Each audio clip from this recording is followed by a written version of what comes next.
Today we are going to talk about the ultimate Western movie.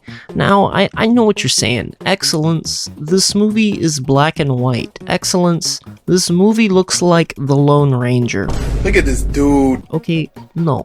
Just because it's black and white doesn't mean it's not good. It's fantastic. It's a really good movie, okay? It's a really big brain movie. It's really cool, okay? It's about this guy who has to face off against an old villain who wants to kill him for revenge really badly. It's shot really well, it's acted really well, it's edited really well, and it's got good music and themes and dialogue.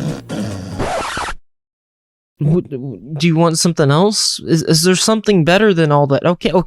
I'll jazz it up. I'll make it even better than that, okay? It's the ultimate we live in a society cowboy movie. And what do I mean by that? Well, it's got all sorts of ideas about ethics and you know, democracy and 5th century BC, the citizens of Athens, having suffered grievously under a tyrant, managed to depose and banish him. However, when he he's getting into some years history later, now. Wow, I'm learning. Not only opened the gates for him, but stood by while he executed members of the legal government. Oh, wow. But it's not a literally me character like you might think it is. So it's not like these movies. It's kind of its own unique beast because it's looking at a we live in a society movie while also being like, you know what? No, this is going to be a totally spotless, good Boy Scout type of a character. A true light ray of hope in a society of disorder. So it has a totally different feel than most of these movies. It feels 100% different because it has such a sense of principles, morality, honor, underpinning every single move the character takes. Gary Cooper gives a great performance as, I don't even know this guy's name. Dick Richardson? What's this guy? Will Kane. Ah yes, Will Kane. So that's why this movie is so big brain, is because it brings in all these ideas about society, justice, revenge, masculinity, and it makes a great little cocktail, a great little smoothie for you. It's such a good movie, in fact, that multiple US presidents call it their favorite film. Communists hated it, and John Wayne hated this movie. So how on earth could you get John Wayne and communists to agree on a subject? No. Answer me. Riddle me this. Riddle me. If you want to find out the answer to that, you're gonna have to actually watch the video. Please watch the video. Please watch the video. Please, I need the retention. Please watch the video. By the way, you better watch this movie. You need to watch this movie before we even get into this talk. Watch the movie. You know, I'm not for piracy, but arg me mateys. You know what I'm saying? Just watch the movie. This video doesn't matter. Watch the movie. It's a good movie. Okay, so we've got the setup. An old villain comes back to town to get revenge on a marshal. The marshal, Kane, starts to gather up people from all around town to face off against these 4 people that are going to try and kill him at noon. High noon. That's the name of the movie. High. So he's going around asking people to be a part of his little posse gang. Oh, did I mention he got married today? This is the day he got married. So originally he's leaving town with his wife because everybody's like, hey, you need to get out of here. Then he's like, hey, I actually need to be there because they're gonna follow us no matter where we go, and I need to face off against them because that's what men do. And his wife's like, yeah, if you do that, I'm leaving you. So it's kind of a you know, slightly bad day for you. You know Gary Cooper, he's a good guy. You know, he's a lovely man. So he was thinking about his honeymoon, his lovely honeymoon, and his lovely wife, because you know, he's a very chaste person. He wouldn't kiss and tell before marriage, you know? So he's looking forward to a lovely wedding night, if you know what I mean. But, you know, so this is a very upsetting day, okay? So he goes all around to the masculine guys, to the macho men. His own deputies won't even help him fight off against Frank Miller. The different types of cowardice are explored in this. Plain fear, manipulation, and even logic. The people that would have helped had there been 10 other people behind them, had there been a group to push them to do it. A different type of cowardice explored through Lloyd Bridges' character, of cowardice more of manipulation. He wants to be a man, this character, his deputy. He wants to be a man, but he just is not the same type of man that Gary Cooper is. So Kane goes around from person to person and from group to group. He stops at the bar. They don't want to help him in any way because, quote unquote, they don't have enough steady deputies at the time. These people laugh at him when his life is on the line, despite helping him years earlier in getting Frank Miller arrested. This film deals with a totally different type of town than most westerns, and it looks at ethics in a different way than most westerns do. In most westerns, the town is simplified to be good or bad. This one turns it on its head. It used to be a bad town, but it changed. It changed, and now it's gotten to the point where it's tired of being good. Commerce came with crime. People forget that women couldn't even walk on the sidewalk. Don't you remember when a decent woman couldn't walk down the street in broad daylight? Hey, I just said that. People forget how bad it was, but they don't care because they never really wanted to be good in the first place. People gotta talk themselves into law and order before they do anything about it. Maybe because down deep they don't care. And they're not thinking about safety right now. They're thinking about money. They're thinking about living in a more liberal fashion, not necessarily safety. Forget what came before and the consequences that it caused for the town. They're ready to give up the new peace brought by Kane because they don't really care about good and evil. They only care about themselves. The cinematography in this film is fantastic.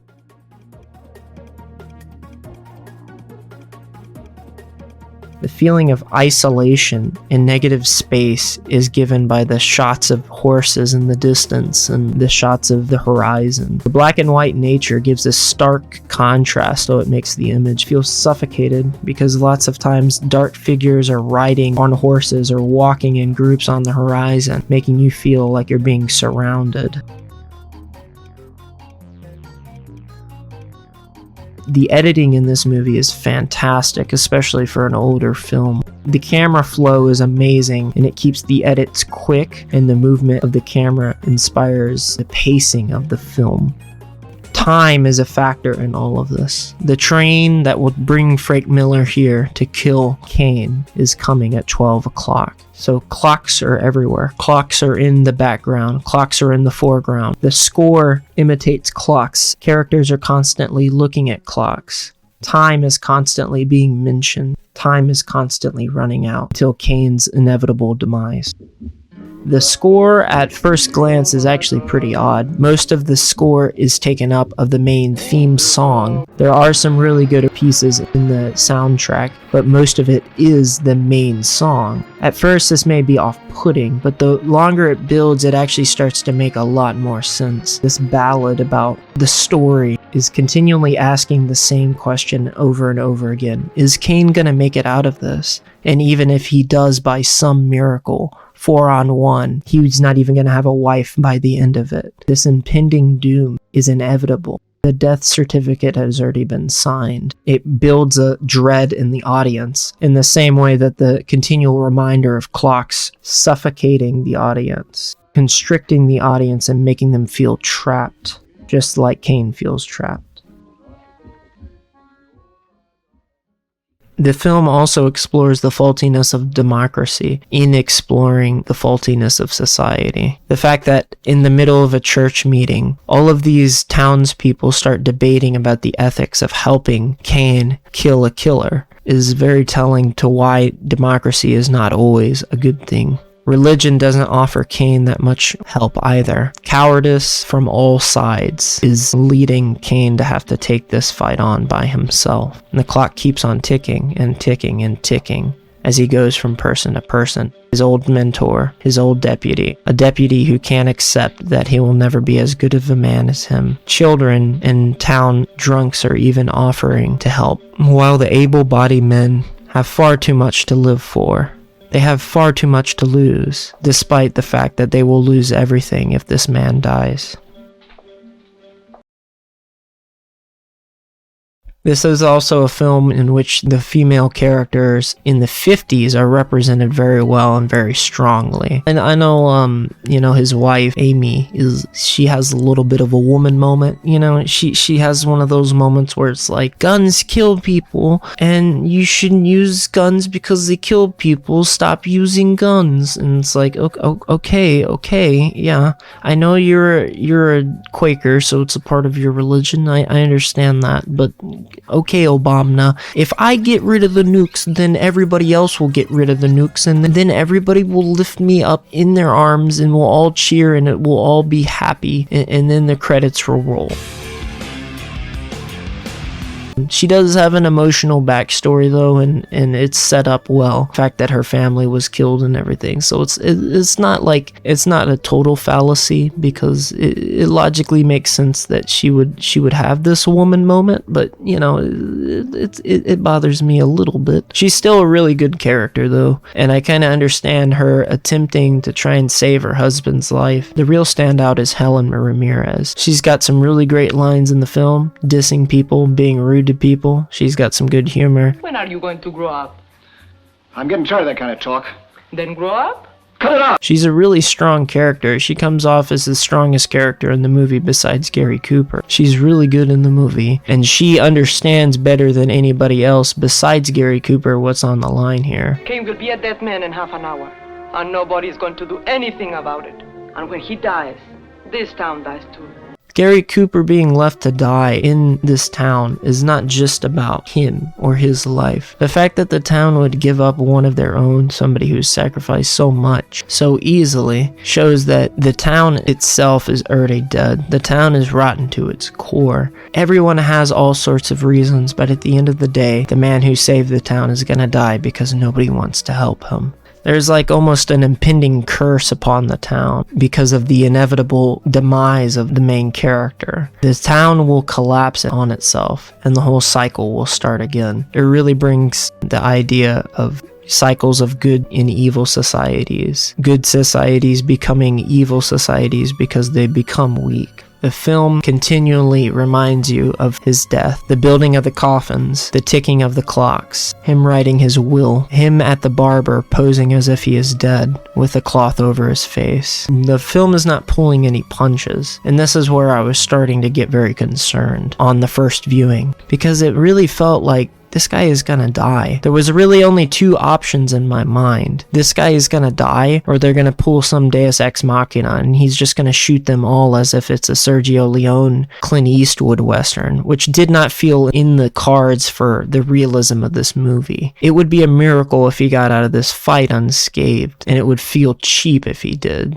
unless it was really well executed and made sense within the context that the story has already built up. Two options. He dies, or he lives by some miracle, and I didn't think he was gonna live. The whole relationship between Kane and Harvey is an interesting one, because Harvey is pursuing something that he cannot possibly have. It reminds me of Cain and Abel, or Jacob and Esau. Wow, I'm so smart. Oh my gosh, I referenced the Bible, guys. I'm really, really smart. But it's the pursuit of something you cannot have, the pursuit of something you're not worthy of. That fight between siblings over who's the greatest, and there is some sort of quality of innate goodness about one of them that the other one can't have. It really does portray the nature of good and evil. Evil is not necessarily some horrible person all the time, some monster, some maniac. Sometimes evil is somebody as simple as a person who will want to do the right thing for the wrong reason. Everyone's acting abilities across the board is fantastic. From this guy, this hotel guy, like everyone. Van Cleef is in this. I don't think he even has a line, but he's in this. This movie's got everyone, even this guy. I love this guy. This guy's great. He sucks in this movie, though. He didn't have to come back here today. And for his sake and the sake of this town, I wish he hadn't. But I mean, it's got everyone. It's got all those old guys. I don't know any of these old guys' names, but it's got all the old guys. I love these guys. I love these old movies. They're so cool. Okay, so the only thing we've gotten in this whole movie is that little fight between Kane and Harvey. You know, that's the only thing we've gotten. Is a little bit of a smackaroony. So we're downtime for the high noon, the showdown at the OK Corral. We climax into this fantastically edited and paced scene where we see everybody's reaction because of the coming 12 o'clock train. It ramps up in intensity and in emotions as everybody starts to realize what's about to happen. The people who joked about Kane's death now share a moment of silence and somber. The people who care about Kane feel guilty because of not being able to help, or because they are able to help. Then the shot of the town being empty, but it is metaphorically empty too.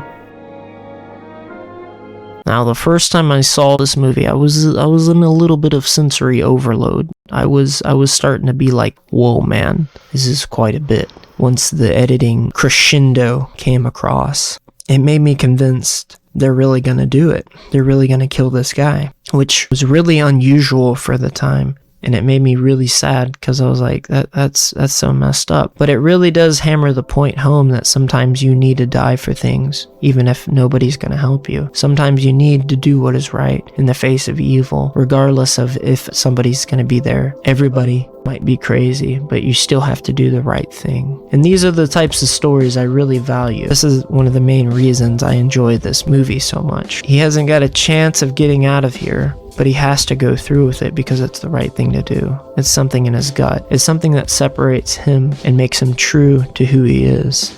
The film is very efficient in communicating things very quickly.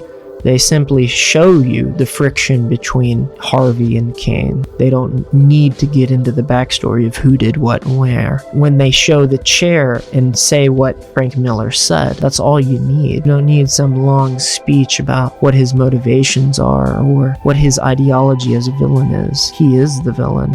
He wants to kill him, and that's all that matters. The film is fairly short with only 85 minutes to it, but it uses every single scene to its advantage. There's not one wasted piece of dialogue in here or setup that does not pay off in the film. Perfectly paced, perfectly edited, perfect script from start to finish. He lurks in the shadows as the four men look for him in the town. Eventually he gets a pot shot off on one of them, not really abiding by the more traditional Boy Scout way of doing combat back then, but I think it's warranted.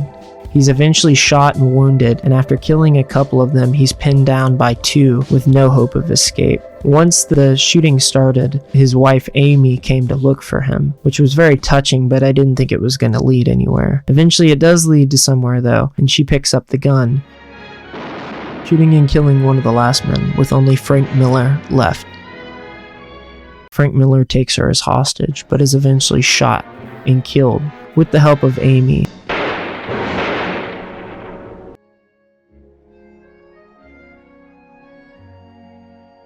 Kane stands in the street hugging his newly wedded wife, the only person who didn't let him down. This film carries with it the ultimate exoneration of the individual, the necessity to do things without society's blessing, and even sometimes without your spouse. But ultimately, in the end, the film's messaging is that the family unit is the only successful way of truly upholding society. Society as a construct will fail you at all turns. Democracy will fail. Religion will fail. But the family unit, if made up of good people, is something you can always trust in, the true bedrock of civilization. In the end, the only person he had was his newly wedded Quaker wife who'd never shot a gun, and that's all he needed. There's no applause, no award, no hoorays, because they know death would have been on their hands if he had died. He throws his star down in disgust, as if to say, thanks for the help to the town. It's just sort of an awkward exchange, and he leaves. He didn't do it for the star.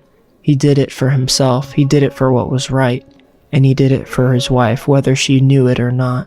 This is where the story becomes so much bigger than just a man in a town trying to survive from a couple of killers. It becomes very integral to views of masculinity, views of society, views of ethics. And this is why this film will be remembered for a long time. So if that's all of the reasoning behind it, if that's the moral of the story, if that's why it's so great, why did John Wayne hate it? Well, John Wayne's a cool guy and all, but people have different views on things. And way back when, he didn't like it because it felt un-American, because it felt like no town in America wouldn't support their sheriff, and at the same time, the sheriff shouldn't need to go around asking for help. And also, a girl helped him at the end. A girl saved his life. Girls don't know how to pull a trigger. They don't know how to aim within, 6 feet of their current location and pull a trigger. That's too difficult for them. That's not possible. What are you talking about? A girl? A girl pulled a trigger? What do you mean, like in this little movie called True Grit? Yeah. Okay, John Wayne. Regardless of that, there was a lot of dislike of the film across the board. If you couldn't guess why, the communists didn't exactly like it, because it's the ultimate glorification of the individual. One man against society, not even supported by his own wife for most of the movie, and then ultimately family winning out over every single institution imaginable. Yeah, I can see why communists wouldn't like it, because it proves the only thing that is dependable at all times is the individual and family, the smallest form of government imaginable. The reason why I like it so much is because it's a hopeful look at the "we live in a society" formula. Even though it's a terrible society, ultimately, in the end, the right way is still the only way to go, despite the heavy cost of it. No matter the pain, no matter the sorrow, no matter the suffering, at the end of the day, you have to fight for something that matters. And that's why, despite what John Wayne said, though I respect him, because John Wayne's pretty cool. Despite what he said, I think the fact that Gary Cooper stands alone and still does what he does is the American story within it. That is the nature of American, and that is the nature of masculinity. Doing what is right when no one is looking, and fighting hard despite nobody else being there to help. I think that's why this country is great. It's why we live in a great country, John Wayne. Come on. That's all I really have to say for today. I mean, I hope you liked the movie, and I hope you liked the analysis. Make sure and give a thumbs up for Gary Cooper. Make sure and give a comment for Gary Cooper. Make sure and share for Gary Cooper, because Gary Cooper deserves a lot of love, okay? And he deserves to be remembered. So that's all I have to say for today. It's a good movie, great movie, all-time classic. Bada bing, bada boom.